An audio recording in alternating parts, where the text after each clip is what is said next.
बेटा हमारे पास जो है 12.8 एग्जाम्पल दे रखा है, चैप्टर नंबर 12 इलेक्ट्रिसिटी क्लास 10। ध्यान पूर्वक समझिएगा। हमारे पास 3 रजिस्टर दे रखे थे, R1, R2 और R3, जिनकी वैल्यूज हमारे पास ये दे रखी हैं और वोल्ट दे रखा था 12 वोल्ट। ठीक है बेटा। फर्स्ट में हमसे पूछवाया गया था कि आपको करंट फाइंड आउट करना है ईच रजिस्टर पर। ठीक है, तो I1 की वैल्यू अलग निकलेगी, I2 की अलग निकलेगी, I3 की अलग निकलेगी। I1 क्या हो जाएगा, V/R1, वैल्यू रख दो V की 12 अपॉन में 5, और I2 कैसे निकालोगे, V/R2, I3 कैसे निकालोगे, V/R3। सबकी वैल्यूज पुट कर दो, पहला आंसर आपका हो जाएगा।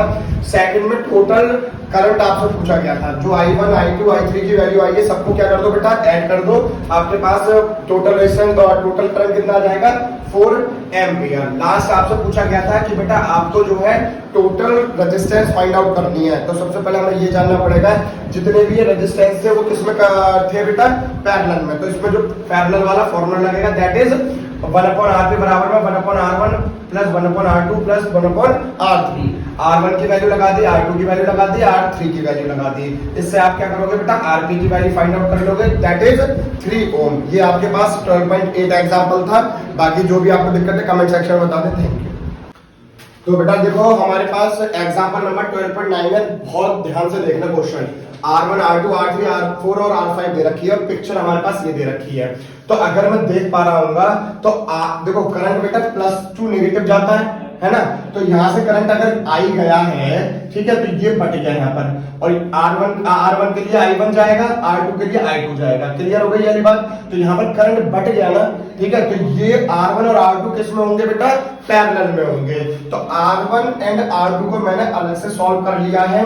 पैरेलल में करने के लिए क्या करूंगा, 1/R' ले लिया मैंने नया।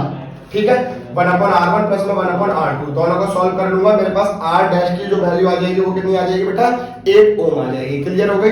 नाउ अब जब करंट यहां से यहां पर आएगा तो R3, R4 और R5 भी क्या होंगे बेटा, पैरेलल में कनेक्ट होंगे। क्लियर हो गई है। तो अब मैंने क्या ले लिया, 1/R" ले लिया, और कौन कौन से थे, 3, 4 और 5 थे। इन तीनों को सॉल्व कर लूंगा तो R" की वैल्यू कितनी आ जाएगी बेटा, मेरे पास 10 ओम आ जाएगी। अब जरा ध्यान से देखना, इन दोनों को सॉल्व करा तो एक रेजिस्टेंस आ गई। अब इन तीनों को सॉल्व करा मैंने तो एक रेजिस्टेंस आ गई। तो दोनों में एक ही जैसा करंट जा रहा होगा। तो R' जो आई है मेरे पास और R" जो आई है वो किस में होंगी, सीरीज में होंगी, क्योंकि करंट सेम होगा उसमें। तो मैंने ये वाली बात भी यहाँ पर लिख रखी है। तो R टोटल निकलवाया गया था उससे पहले पार्ट में, तो क्या हो जाएगा, R' प्लस में R"। तो R' की वैल्यू आई थी 8, R" की वैल्यू आई थी बेटा 10। तो दोनों को ऐड कर दिया, कितना आ गया, 18 आ गया। नाउ इसका बी पार्ट मुझसे पूछा गया था कि टोटल करंट फाइंड आउट करना है।